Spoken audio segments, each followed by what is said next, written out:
আলহামদুলিল্লাহ, আলহামদুলিল্লাহ, সকল প্রশংসা একমাত্র আল্লাহ তাআলার জন্য, যিনি আমাকে আপনাকে আসরের 4 রাকাত ফরজ নামাজ পড়তে দিয়েছেন এবং তিনি এক মজমায় বসতে দিয়েছেন। এজন্য দিল থেকে শুকরিয়া আদায় করি, বলি আলহামদুলিল্লাহ। দিন আল্লাহ তাআলার কাছে অতি প্রিয়, অতি মাহবুব। এই দিনের জন্য আল্লাহ তাআলা যুগে যুগে অসংখ্য নবী এবং রাসূল দুনিয়ার মধ্যে প্রেরণ করেছে। আর এই নবী রাসূল এসে মানুষকে দাওয়াত দিছে, বলছে, হে লোক সকল, তোমরা বলো লা ইলাহা ইল্লাল্লাহ।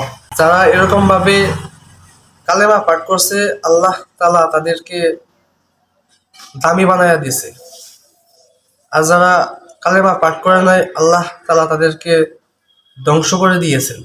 হযরত ইব্রাহিম আলাইহিস সালাম দিনকে জিন্দা করতে গিয়ে তাকেও এরকম ভাবে আগুনের মধ্যে নিক্ষেপ হতে হয়। হযরত নূহ আলাইহিস সালাম 900 বছর বা 950 বছর দিনকে জিন্দা করতে গিয়ে তাকে এরকম ভাবে পাথরের মধ্যে নিক্ষেপ হতে হয়।